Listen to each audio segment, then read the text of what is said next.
Welcome to QI, the quiz show that glows in the dark. Tonight we're peering through the gloom at subjects of illumination and invisibility. Joining me under the covers with a torch, a packet of crisps and the latest edition of the Gentleman's Magazine, we have the enlightened Jack Dee. The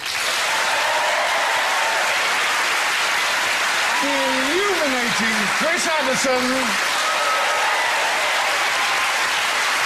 The incandescent Rich Hall. And that bright spark, Alan Davis.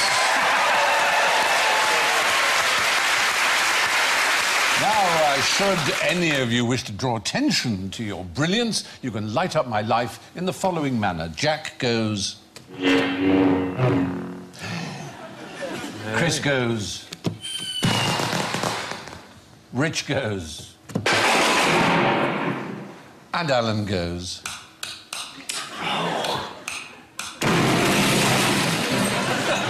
Good. Now, each of you should have a set of cards. During the course of the game, I want you to see if you can find out what these international symbols stand for. You can decide for yourself. You can write underneath, on top, beside. They are all recognised international symbols for some very, truly real... That's Lady Gaga. You've already made your mind up. You've also got a question-marked little joker card. One of the questions I asked tonight has the answer, basically, nobody knows. And if you can guess which... Yes. Nobody knows. There you are. That caught you by surprise. Yes.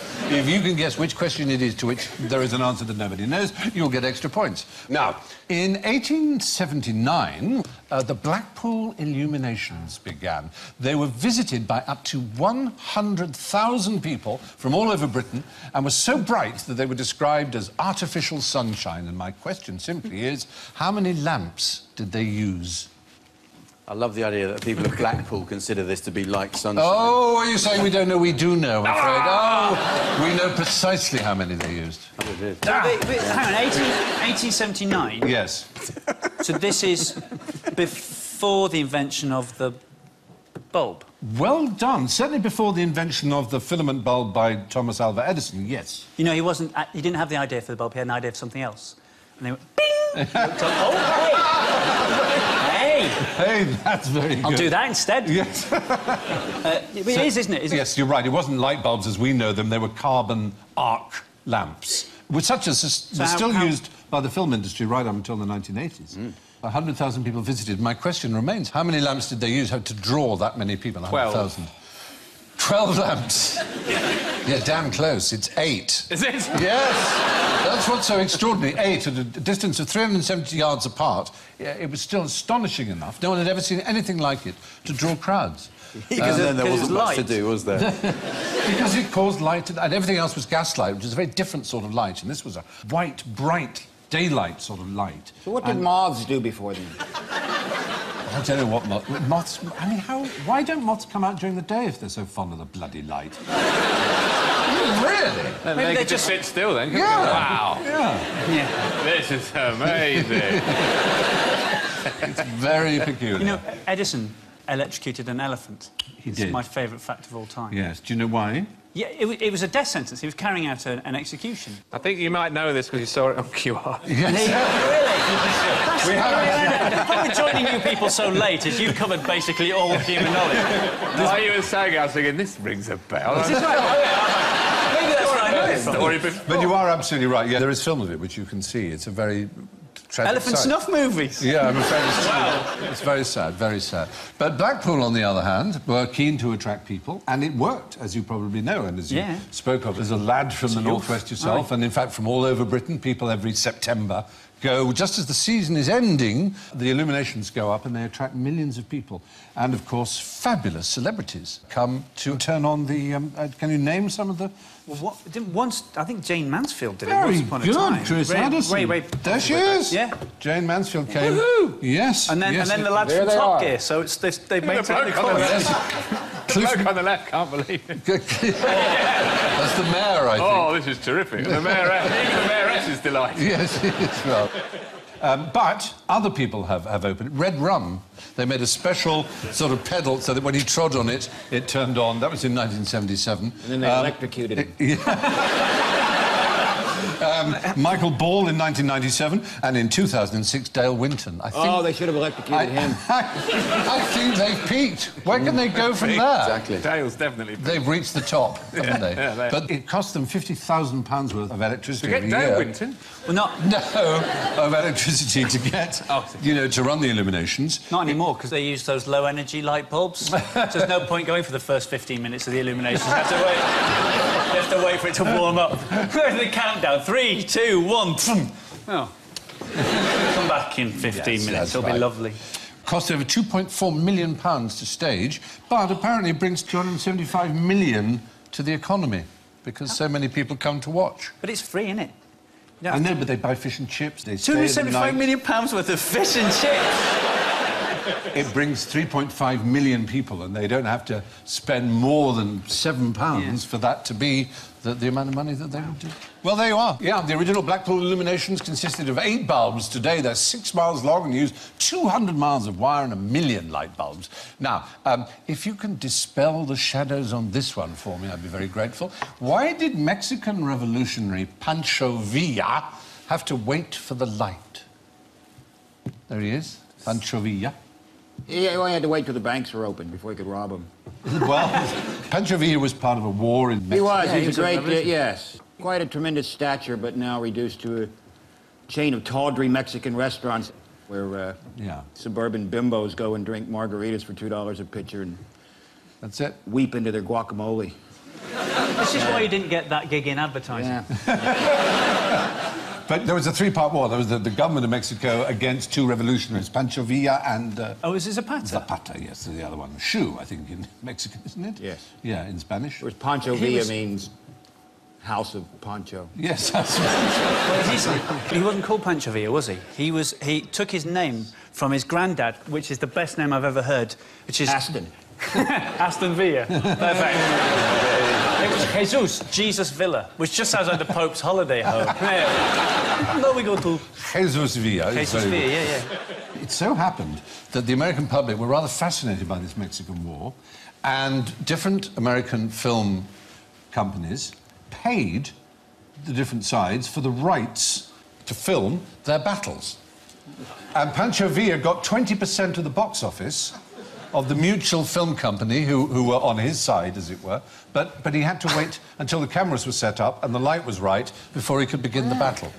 And they made him dress up in a general's uniform. Usually he went casual, but they made him dress up in a general's uniform to look like that. So just before they charged, did they get makeup and everything? Yeah, that wasn't quite that bad, but it was an extraordinary, bizarre war run for American studios.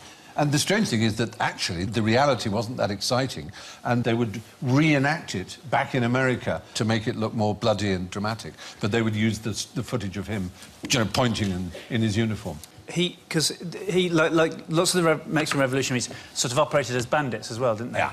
They were sort of political armies, but they were bandits to raise money for their armies. And he held up a train, and he took 122 silver ingots and a bank employee, a Wells Fargo bank employee, hostage, and then forced Wells Fargo to help him sell the ingots with the hostage. It's fantastically... Very good. I like can't the cope with 122. 2 intelligent, interesting people on this show. It's good, isn't it? Yeah, it's very hard. He didn't just say 120, it was 122. Yeah. I like that. Well, it sticks with you. Scholarly of you. Very impressive. We said on QI, we told you what Pancho Villa's last words were. I don't know if you remember, Alan, you were definitely there. Turn the lights out. Ouch. No, what, don't let it end like this. Let me at least say something. Was apparently... But I've got it. We've since discovered that this may be a myth, because his car was hit by 40 bullets and he himself by 9 dum-dum bullets, so he was probably killed instantly and said nothing. But I like the idea of someone being disappointed that they didn't have any last words to say. Maybe it was reverse. Yeah. Don't park here. Tell them I said something was his supposed last words. But yeah. Can you tell me the war where the first film footage was ever used? Well, if you run past the Bayeux Tapestry really fast, it kind of looks... It's not one of our better-known wars. It's the Greco-Turkey War of 1897. And there was a British film cameraman called Villiers who took the footage and then got home and was really annoyed to find that someone else had reenacted the battles back home in England, and they were playing in the newsreels. Because this was... Yeah, this was... The whole thing was that newsreel was so new that people were incredibly excited, and they didn't really know how reality looked far away in battles. And if you lived in London or in Bradford, or wherever it might be, and you went to a newsreel place, you kind of believed what you saw. And so in the naval battles of the Spanish-American War, there was a guy who cut out battleships and pasted them on bits of wood and put them in a tank of water just an inch thick, and had little bits of gunpowder that he lit, and had an office boy blow cigar smoke. Michael Benting. Like this. and it played to packed houses. People thought they were watching a real naval battle. They just reenacted them back home. Yes, they just took it on faith in those days, early on. And to be fair, to some extent, even today, most journalists who work in war zones will tell you they kind of sex up their video footage. They do a lot of with the camera, just simply to catch our interest. I've often wondered, you know, people who report things like flower shows, whether they are just slightly cowardly war correspondents. They're working their way up, but they're just working with the gentle stuff first. Yes, like start with the azaleas. Yeah, something not too scary. They say that the #1 rule of battle photographers is you always run toward the gunshot when everyone else is running away from it. Right. Which I think, you know, weeds out a lot of people right away. I'm going to shoot weddings. Yes. So you count me out.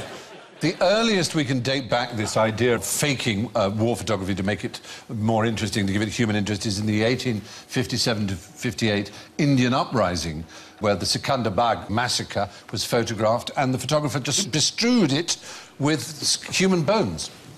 Those were added by the photographer. He had all of those in his satchel. Well, I don't know where he got them from. I suspect he dug them up. But you can see literally skulls and femurs and rib cages. I mean, it certainly tells the story of some death going on, but it was a fake. That guy did my wedding photography. I wasn't pleased with that. He was old, too, wasn't he? Let's be honest. He was very, very old. Now, what is this man about to do?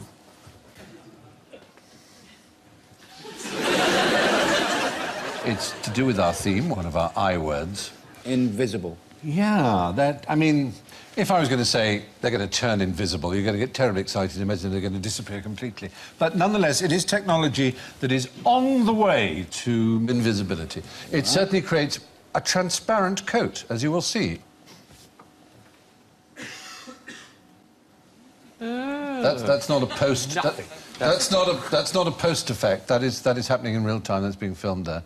That's that, and that's the coat there, and that's it being filmed. Oh, the two cameras, aren't there? There's a camera... Yes, so what's happening... Superimposing the front camera onto the picture on the back camera. Essentially, that's the technique, and it does actually have interesting applications that are beginning to be developed, allowing pilots to see through the floors of their planes, for example. It's just... Why, just to scare the shit out of them? God, keep my mind on my job. Holy shit, keep looking up.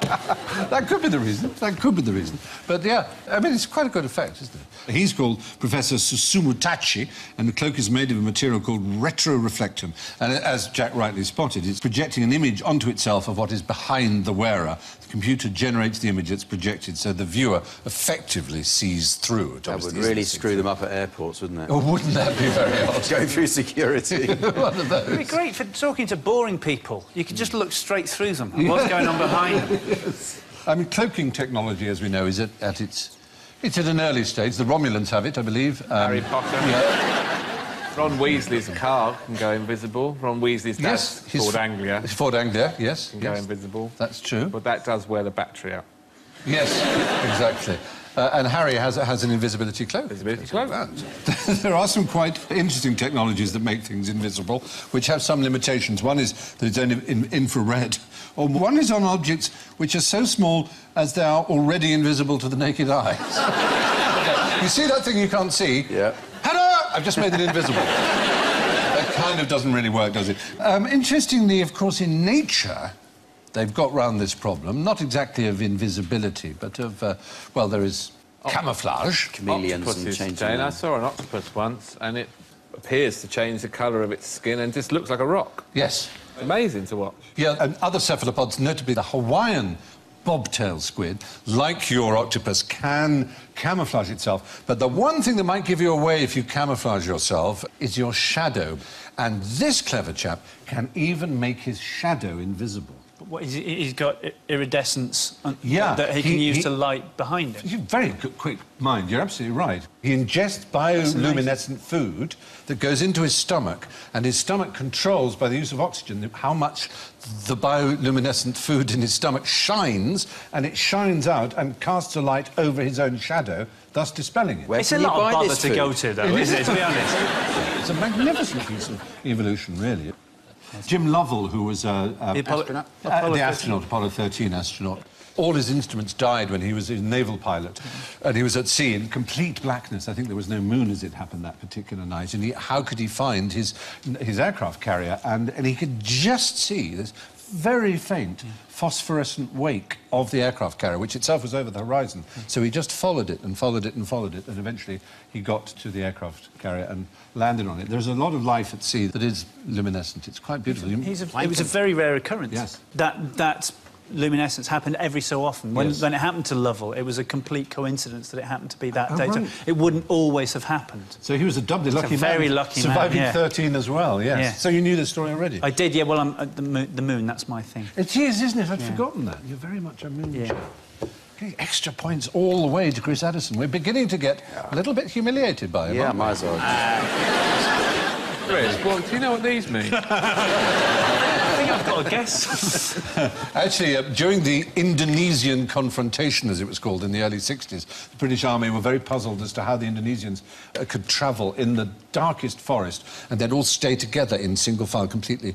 And they would tuck a rotting leaf into the back of their hats, and it gave off just enough phosphorescence for them to see the person ahead, and they could stay in absolute line. Is that in any rotting... I don't think it's any rotting thing. I think they knew which leaves to pick in the forest. Now, what do these people do for a living behind me here? This thing's going to go off, isn't it? Ninja. Oh! Yeah, there you go. They're not ninjas. No, they're not ninjas. The darkest clothes that ninjas have ever worn have been blue, possibly at night, but ninjas never wear black. The reason that ninjas... Why? It's so slimming. I always thought ninjas might be fat, and that's why they... Yes, in order to look better. Yeah, is that better for me? No, it's a sort of odd thing, is that there is a tradition in kabuki theatre that if anything is black, you can't see it. So people can move furniture around and things like that. Because they're wearing black, they are stagehands. And then, as a rather wonderful surprise in kabuki, they might have a stagehand suddenly kill someone. And because there'd be a ninja, because the ninjas were the secret assassins. And so this association, this pop association appeared that ninjas wore black, but they never did. They didn't sort of fight, though, did they, ninjas? They were kind of... The point was they would run away a lot.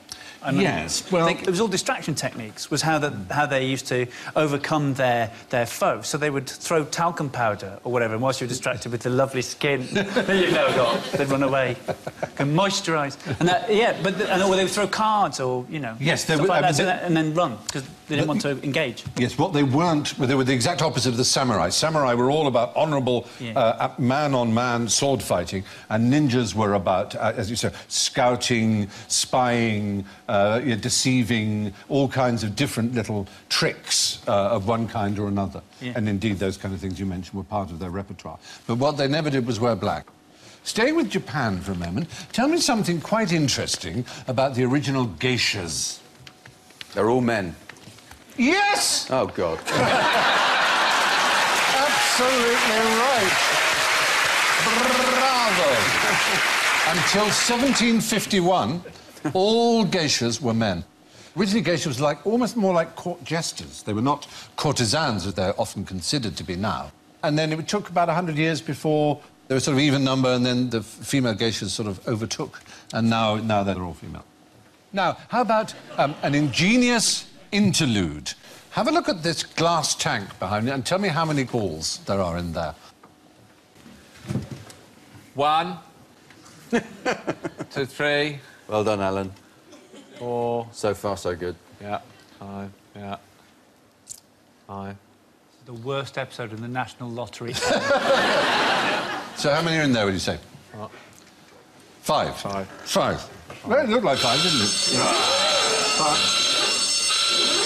You might be rather surprised to know that there are actually over 1,000 glass balls in there. And we can show you perhaps a better view of how many there are. What's that? Look. They're all invisible, and in fact, we have an example of precisely these kinds of... There they are. Yeah, they're gooey. They're really weird. They're called hydrogel beads. But I can't see them. You can see them, yes, and we deliberately allowed them to be visible. But in large glass tanks, they wouldn't be visible. If you push one underwater, it goes invisible. Exactly, and they have the same refractive index as water, which, as you know, which means light can pass through at the same angle. So they appear to be invisible in water. We can't see it! Yeah. Quick, a hairdryer. It's gone down the set. Is there a... Suddenly going to start floating away. Is there a use for them? Yeah, there we are. I've got a glass of water there. Are they worth £500 each? Are they edible? I wouldn't want to take responsibility, but I don't think they'll do you any harm. Try one. What are they... What are they used for? Well, they have a commercial use, actually. Oh, I broke it. Oh, no. Is it burst? Yeah, it burst. No, it's sort of gone into pieces, actually. It's like... Oh, yes, it's rather strange material. Can you guess their commercial use? Packing things. Oh. No, flower arranging is one. Is it for packing goldfish when you get them through Why aren't they making battleships out of this stuff? Isn't it? Well, who knows? All kinds of new submarines. uses Make a submarine out of it. I have to say, this feels gorgeous. It's quite good, isn't it? Oh, it's quite a good feel. Isn't it? It's really... There's something quite gorgeous about that. Mm. Yeah. It's just... Might have a play around with that later. Yep, he might. Another use is the manufacture of... Disgusting. Another use... Jack's going to put his willy in it. Oh, dear. Oh, I've already put it in that one. It's weird, because when you put it in, you couldn't see it. Yeah. It has the same refractive index. We told me to think of a comeback. Yeah, the other use, apart from flower arranging, is the manufacture of contact lenses. It'd really freak people out if you put them in your eyes, wouldn't you? You big, well, big obviously, yes, not necessarily in the round. Marty Feldman's contact lenses. Any of these coming up in any of this? Not yet, no. Nearly all the light in the world, of course, comes from our sun. In which month is the sun closest to the Earth? Oh, God, it must be July. No. Well, isn't it the same distance from the Earth all the time? No, because it's an elliptical orbit. January, February, March, April, May. Yes, you're right first time. January. Yes, people make the mistake that summer is somehow the time when the Earth is closest to the sun. Look at that, is summer, mate. No, summer is not when the Earth is closest to the sun. It happens to be in January in the southern hemisphere that summer, but in the northern hemisphere, the sun is closer to us in January than it is in July. The tilt of the axis, when the maximum amount of sunlight is on and you have the longer days, that's what makes the seasons, not the closeness of the sun to the Earth. What was interesting are the tropics. The first person to reason the tropics were not hotter because they're nearer the sun, but because a smaller area is lit by an equal amount of light compared to other latitudes was George Best. It was absolutely true. It was George Best who worked that out. Oh, you've lost it now. You've completely lost it. You're going to have to hand this over to someone else. It was George Best who was killed 2 years later in a duel in 1584. Yeah. But he was an Elizabethan scientist. George Best. Just for a second, didn't you think that the Northern Irish hero might have worked? Well, you come up with some interesting stuff when you drink that much. You do. You might have come up with that. It's a nice thought. You know what I reckon? My next question is this. Why can't blindfolded people walk in a straight line? Can't see where they're going. Next question. Right, because... I'm afraid the chance has passed. The fact is, nobody knows. There you go. Although it is a recognised phenomenon and people have theories about it, nobody's really quite sure why it should be that one's ability to walk in an absolutely straight line is completely compromised. As you know, even in short distances, people don't just go off straight, they actually curve. It was first discovered by a fellow who saw it in amoebas and thought, I wonder if it's true of humans. Who's blindfolded amoebas? How do you do it? They're so How do you do such a thing? How do you do it? Come here, you bastard. He was... again. He was called Asa Schaefer. So he asked a friend of his, who was blindfolded, he instructed him to walk in a straight line across a country field, and he plotted his friend's track, which was a clockwise spiral, until the man happened to stumble into a tree stump. But it was a complete spiral. And this is what people do. We've actually covered this before in QI, but more research has been done. And look, we have a little film of this actually happening. Someone made a cartoon of it. We didn't. Obviously, we don't have the budget. But this is what he told him to do. Walk in a straight line. Is that how he walks? Well, apparently. He was practicing to be a zombie. And this is exactly it. And he was convinced he was going straight. The spiral went spiral, spiral, spiral, till he hit the stump. And that is how we will all do it. We will swear to ourselves, no, I'm going straight, I'm going straight, I'm going straight, I'm going straight. We'll hold our hands up in front of our heads as if that somehow helps. Yeah. And for some reason, we need a visual cue, like a mountain or the sun or something. But nobody knows why that should be. Could it be, and this is, I'm being quite serious. Yeah. Well, as you'll see, it's not funny what I'm about to say. Yeah. Could it be a preservation thing so that we have an inbuilt device that makes us go in a huge circle and we can't see where we're going, so you always get back to where you know where you are? That's a very interesting point. I think I've cracked it. That is quite a convincing idea. I like it. I mean, it's... Can we make a bonfire, please? it's as convincing as anybody else's theorem. Further proof that the world is flat. Maybe that's what it is. Preservation device, stop you walking off the edge. Now what I want to... Let's try an experiment. I would like you all, and when I say all, I mean everyone, to close their eyes. So the audience included. Close your eyes, and all you have to do with your eyes closed is simply point northeast. What? Just point northeast. Northeast? Yes, in the northeast direction. Just point your hand in the northeast direction. Everyone do it. Everyone do it. OK. Right. Yep.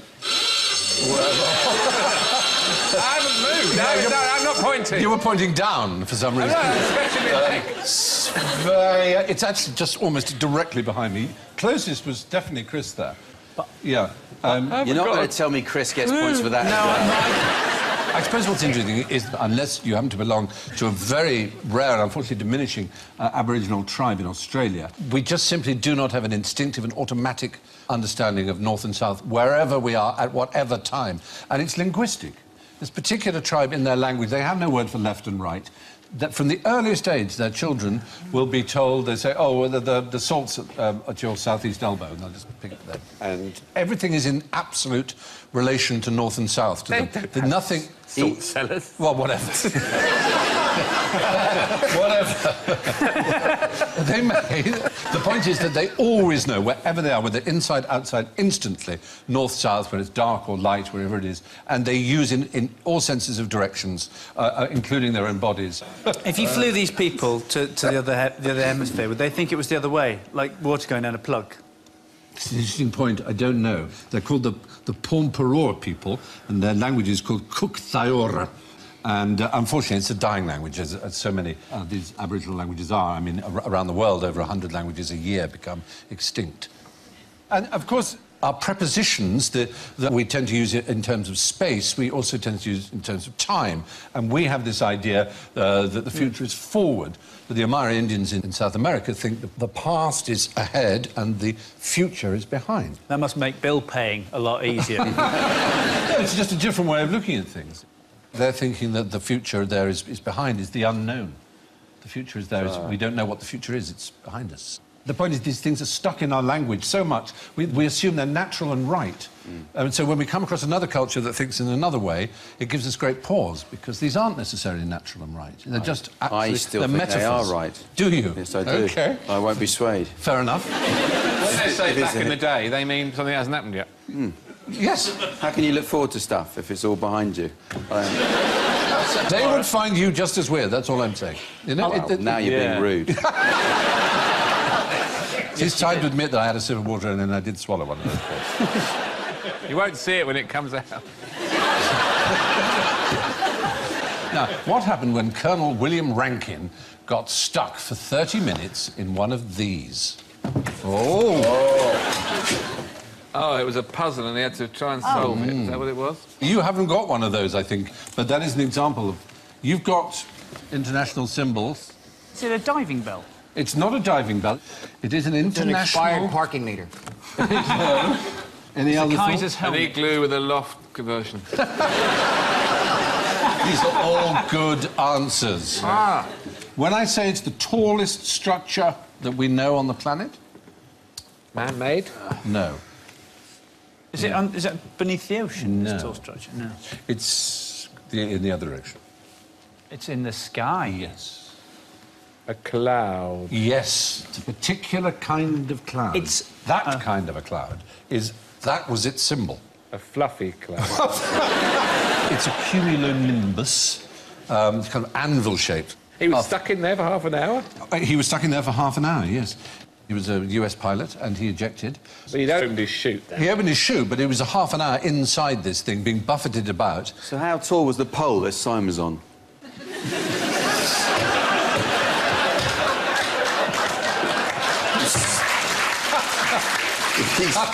You may have missed the point, Jack.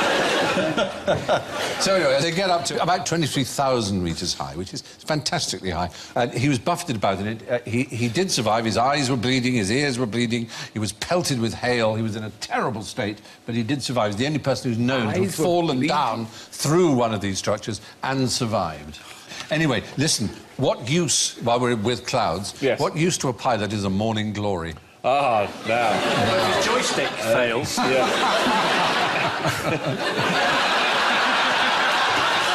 Oh, dear, he's smiling, isn't he? Yeah, that's the co-pilot's joystick. Maybe that's why we sound so relaxed. Morning, ladies and gentlemen.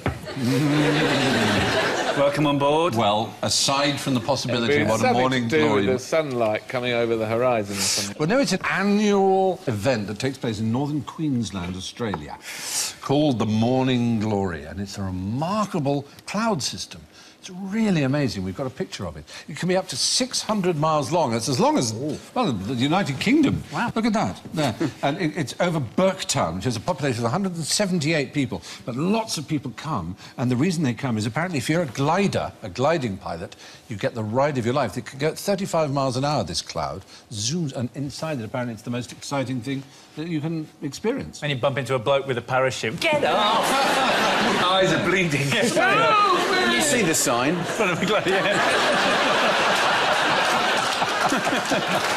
Oh, dear. And that's the only place for a cloud like that? Oh? Yeah. It's the mother of them all. And apparently soaring along it is just the greatest experience you can have. Indian granny clouds. What can you tell me about an Indian granny cloud? Did it whip... the Indian granny cloud win the 2:30 at Kempton Park? Is it a fart in a restaurant? Oh, I'm so disappointed. An old lady does a pump in a curry house.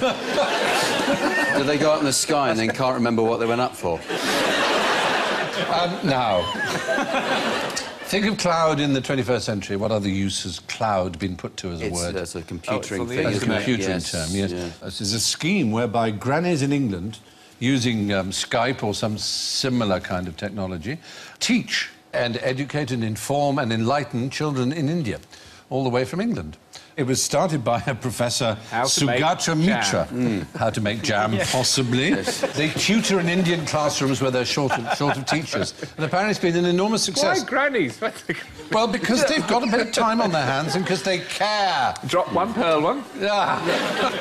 Imagine the exports of Werther's Originals to India. They're all listening to Michael Ball records.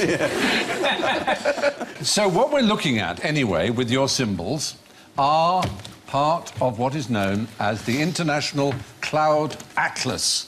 Yeah? Right. And can you tell me what they represent countries? No, they represent... an atlas? No. No? Is that what... I don't really listen enough, do I? They represent... I'm a teacher. I bet you're a teacher. Oh, God. He reminds me of all my kids. They represent a type of cloud. It just looks like Simpleton Snap. It does, doesn't it? I know. But what did you think they were before you knew they were clouds? Did you have any idea? I have this one. Had you written anything on them? I thought they were things to help traumatised children or something. Tell me what you think. I have elderly use handbrake. Yes, very elderly That's use fantastic. handbrake. Very good. We call that pregnant. This is pregnant. Very good. That's actually E.T. being quite rude. I don't know what it means, but it's rude. Yeah, absolutely. Well, there you are, the International Cloud Atlas. Yeah. There were three forms, the cumulus, the Stratocumulus, the stratus, Nimbus, and the cirrus, the fluffy one, yes, exactly. And then there are all the mixtures of those in between, the altocumulus, the stratocumulus, and so on, and so on, and so on, and so on. Now, it's that time of night when we grope our way towards general ignorance at the end of the tunnel. So fingers on buzzers, please. Name the largest black body in the solar system. Oprah Winfrey. Whoa! Oh, Rich!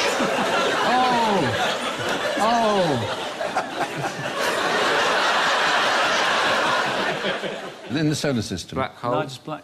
If there was a black hole in the solar system, we'd be in real trouble. Yeah. I don't know any other black things in the solar system. Well, that's the thing. The strange thing is it's the sun. Oh, I see. A black body in cosmology is something that doesn't reflect, and the sun doesn't reflect anything. It only radiates. So it is far and away the blackest body in the solar system. So that's cheating. It seems to be a little bit of a cheat question, but had you known the answer, it wouldn't have been a cheat, would it? So if you were to shine a light on the sun, which would be pointless, I accept that. Yes, it wouldn't reflect off it.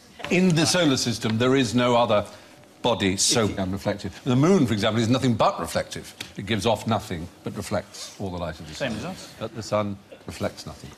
How long does light from the centre of the sun take to reach the Earth? Yes. Now, I know this. Good. Well, it might not be the centre, that sounds like a trick, but the light from the sun takes 8 minutes.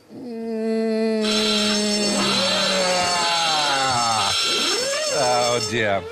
The thing is, it actually takes 100,000 years to get from the centre of the sun to the surface of the sun. 8 minutes. But he was absolutely right. From the surface of the sun to the Earth takes 8 minutes and 20... qualifier in my answer. You did actually, and you're absolutely right. From the surface of the sun, it's 8 minutes 26 seconds. Right? But the photons have a very busy time. They have an enormous amount of work to do right in the middle of this gigantic system. How many Earths could you fit in the sun? Were you able to do such a thing? 4. Easily. Easily, yes, you could. That's quite true. I can't deny that. 400,000. Maximum number is 1.3 million. 3 million Earths. It's responsible for 99.8% of the mass of the solar system is the sun. Really? Yeah. That's extraordinary. It is. There's a lot of it. What happens to alcohol when you bring it to the boil? Ah, now. You boil it off, don't you, Chef? Yes, you do. You waste it.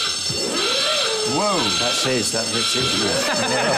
That's nothing to do with me. I didn't touch it. There's this idea that it all evaporates and so on. In fact, it takes a very long time to evaporate all the alcohol, 3 hours at least before you get rid of it. And flambeing only gets rid of, if you like a crêpe Suzette or something, if you light the brandy in that manner, that only gets rid of a quarter of the alcohol, in fact.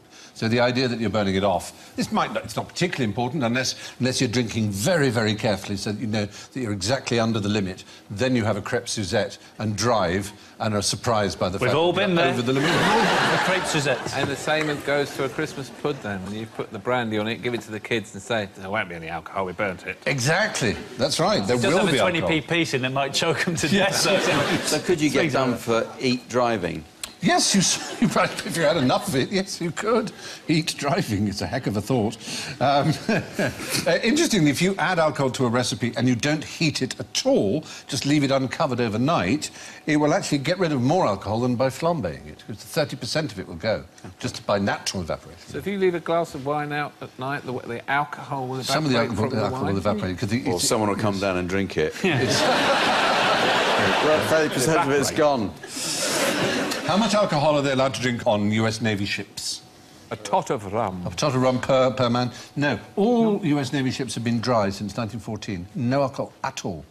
Well, the French riot police are having a riot over not being able to drink at lunchtime, aren't they? Oh, are they? Yeah, because they're now being told they must drink nothing at all, but they've always been allowed to have just a beer or some wine at lunchtime. He's not really drinking. It does not count. No, it does not count.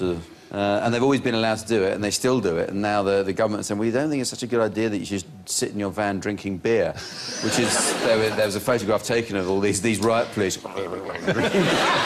Where is the riot?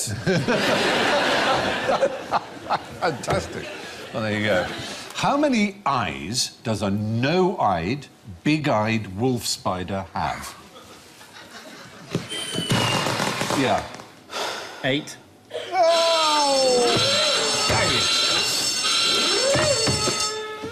None. Yes! It's, after all, a no-eyed... no-eyed, big-eyed wolf spider. But all big-eyed wolf spiders do have 8 eyes, except the no-eyed, big-eyed wolf spider, which is a member of I feel genuinely really stupid because you actually gave me the answer in the question. I did, really. It's the worst one to have got wrong in many respects. But the reason is it's a member of the same order of 8-eyed spiders, but it's evolved to live in a cave where there is no light, and so it has lost all its eyes. There it is, rather grim-looking creature. These are in Kauai, in Hawaii. Kauai. Yeah, Kauai, and they're getting very, very rare. But there you are. Little things have no eyes at all. But they can walk in a straight line now. And so, from the colliginous shadows of general ignorance, we emerge into the unforgiving light of the scores. And my goodness me, aren't they interesting? Well, tonight's indisputable illuminatus with 3 whole points is Rich Hall! Oh! Burning brightly in second place with -1, Jack D! Oh.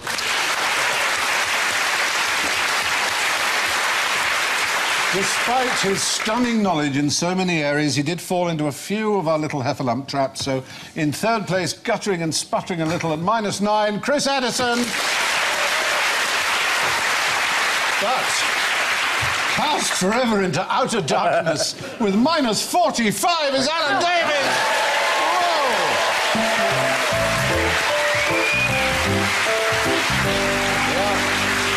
That's all from this frankly brilliant edition of QI. It's lights out now, and good night from Chris Rich, Jack Allen and me. I leave you with this from Stephen Wright. Light travels faster than sound, and isn't that why some people appear bright until you hear them speak? Good night.